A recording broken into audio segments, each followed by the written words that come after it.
जो करंटली आप लोगों के दिसंबर 2023 में सेमेस्टर 1, 3 या 5 के एग्ज़ाम चल रहे हैं। अगर इन एग्ज़ाम्स में आप किसी भी पेपर में फ़ेल या एब्सेंट हो जाते हो तो उस कंडीशन में वो पेपर कब होगा और प्रमोशन क्राइटेरिया क्या है, वो सब चीज़ें इस वीडियो के अंदर हम डिस्कस करने वाले हैं।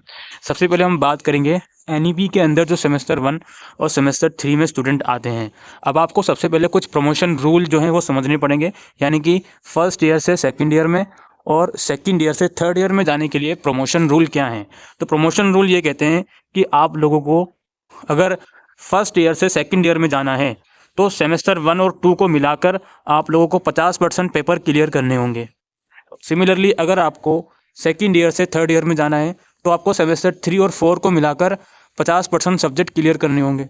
अब आपके एनईपी के अंदर चाहे आपका फर्स्ट ईयर हो या सेकंड ईयर हो, आपके 14 सब्जेक्ट हैं। सेमेस्टर 1 और 2 को मिला के 14 है और सेमेस्टर 3 और 4 को मिला के 14 है। तो 50% का मतलब ये है कि आप लोगों को कम से कम 7 सब्जेक्ट्स जो हैं वो क्लियर करने होंगे, तभी आप अगले साल में प्रमोट हो जाओगे। यानी कि फर्स्ट और सेकंड सेमेस्टर जब आपका ख़त्म होगा, ख़त्म होने के बाद ये देखा जाएगा कि आपकी मार्कशीट में अगर कम से कम 7 सब्जेक्ट क्लियर है तब तो आपको सेमेस्टर 3 में प्रमोट कर दिया जाएगा। सिमिलरली सेमेस्टर 4 ख़त्म होने के बाद आपका ये देखा जाएगा कि सेमेस्टर 3 और 4 को मिलाकर कम से कम आपके 7 सब्जेक्ट अगर क्लियर हैं, देन आपको सेमेस्टर 5 में प्रमोट कर दिया जाएगा। तो ये तो प्रमोशन का बेसिक सा रूल है। अब सिर्फ आपको 50% सब्जेक्ट क्लियर करने हैं। अब कुछ बच्चों के सवाल आएंगे, सर मान लो हमने सेमेस्टर 1 के सारे सब्जेक्ट क्लियर कर लिए लेकिन सेमेस्टर 2 हमने एक भी नहीं दिया, या सेमेस्टर 3 के सारे सब्जेक्ट क्लियर कर लिए और सेमेस्टर 4 हमने एक भी नहीं दिया, तो क्या तो भी हम प्रमोट हो जाएंगे? हाँ, प्रमोट तब भी हो जाओगे।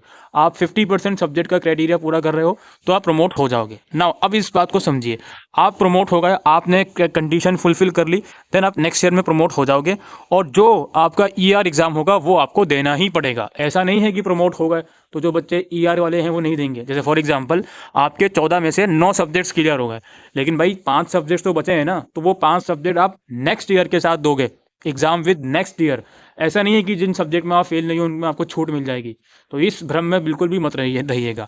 तो यहाँ पे जो बात हो रही थी हमारी ईआर की, अब मान लीजिए आप प्रमोशन क्राइटेरिया फुलफिल कर रहे हो तो आपका ईआर एग्जाम किस तरीके से होगा ये समझ लीजिए। ईआर का मतलब होता है फेल। अब फेल वो आप एक्चुअल पेपर देने के बाद फेल हो गए, ठीक है, या फिर एब्सेंट देने के बाद आपका ईआर लग गया, एसेंशियल रिपीट। तो जो सेमेस्टर 1 का ईआर या एब्सेंट अगर आपका अभी आता है दिसंबर 2023 के एग्जाम में, ये आप सेमेस्टर 3 या 5 के साथ दोगे, जो कि एक साल बाद दिसंबर 2024 में होगा। मतलब 24 तो अब लग गया। और अगर सेमेस्टर 2 में आपका ईआर है तो फिर इवेंट सेमेस्टर क्या आएगा, तो ये सेमेस्टर 4 या 6 में होता है, ठीक है। यानी कि सेमेस्टर 2 में अगर आपका ईआर आया हुआ होगा तो वो सेमेस्टर 4 या 6 में होगा।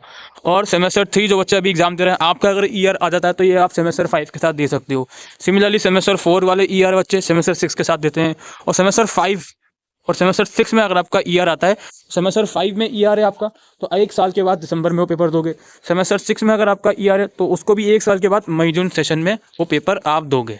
ऑलराइट, तो ये कहानी खत्म हो गई। जो बच्चे सेमेस्टर 1 और 3 में है, अगर आपका ईआर आता है तो आप एक साल के बाद वो पेपर दोगे। कंडीशन क्या है जी, आपके 50% क्राइटेरिया पूरा होना चाहिए। दोनों सेमेस्टर को मिला के कम से कम 50% सब्जेक्ट आपके क्लियर हैं, देन आप प्रमोट हो जाओगे। और जो सब्जेक्ट क्लियर नहीं है वो आपके इसके अकॉर्डिंग आप दे सकते हो, जो मैंने अभी आपको यहाँ पर बताया। अब एक चीज़ और है दोस्तों, यहाँ पे मान लीजिए आप प्रमोशन क्राइटेरिया की जो कंडीशन है वो फुलफिल नहीं कर रहे हो। आपके मान लीजिए 14 में से आप 9 पेपर में फेल हो, तो इसका मतलब 50% से ज़्यादा सब्जेक्ट्स में आप फेल हो। तो अगर आपके साथ ऐसा होता है तो आप अगले साल में प्रमोट नहीं होगे, इस बात को समझ लो, ठीक है। मान लेते हैं सेमेस्टर 1 और 2 को मिलाकर या सेमेस्टर 3 और 4 को मिलाकर आप मोर देन 50% सब्जेक्ट्स में फेल हो तो आपका प्रमोशन सेकंड या थर्ड ईयर में नहीं होगा, इस बात को समझ लीजिए। और जिस सब्जेक्ट में आप फेल होगे उसके एग्जाम आपको उसी साल में दोबारा से देने होंगे। अगर आपका मान लेते हैं 4 पेपर में आप फेल हो सेमेस्टर 1 के या 3 के, और ये जो एग्जाम होंगे फिर ये दिसंबर सेशन में होंगे। और अगर आप फेल हो सेमेस्टर 2 या 4 के 5 पेपर में तो ये जो एग्जाम होंगे आपके मई जून में होंगे, ठीक है। ये चीज़ काफ़ी बच्चे फेस भी कर रहे होंगे डिटेन वाली पॉलिसी को।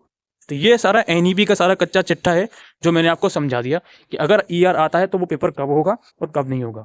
कंडीशन भी बता दी किस कंडीशन में आपको अलाउ करा जाएगा नेक्स्ट ईयर वो पेपर कैरी फॉरवर्ड करने के लिए। ऑलराइट, तो ये तो एनईपी के रूल हो गए। अब कुछ बच्चे सीबीसीएस वाले भी हैं जो अभी करंटली दिसंबर में एग्जाम दे रहे हैं। तो सबसे पहले तो जो 2019 बैच के स्टूडेंट हैं, 19 बैच के, उनका दिसंबर 2023 सेशन लास्ट चांस है जी। 2019 वाले जो बैच के स्टूडेंट हैं उनका दिसंबर 2023 सेशन जो है जिसमें अभी एग्जाम चल रहे हैं ये लास्ट चांस है। इसके बाद आपको कोई भी चांस नहीं मिलेगा। अगर आपका 1, 3 या 5 में ER है या कुछ भी है तो यही आपको देना है, इसके बाद कोई चांस नहीं मिलेगा।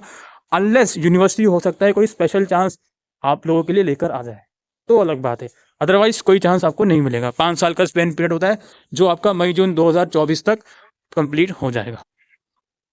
अगर आप 2020 बैच के स्टूडेंट हो और अभी दिसंबर में एग्जाम दे रहे हो और आप एब्सेंट या ईयर आपका लग जाता है तो दिसंबर 2024 में एक आपके पास आखिरी ऑप्शन होगा, तब आप एग्जाम दे सकती हो। और अगर आप 2021 बैच के स्टूडेंट हो, आपका सेमेस्टर 5 में ईयर आ जाता है अगर, तो इसका एग्जाम आप दिसंबर 2025 तक भी दे सकते हो। वैसे तो 2024 में दोगे ईयर लगने के बाद, लेकिन 2025 का भी आपके पास ऑप्शन रहेगा। ऑलराइट, तो ये कुछ गाइडलाइंस और क्राइटेरिया है अगर आप सेमेस्टर 1, 3 या 5 में फेल या एब्सेंट होते हो। Thank you.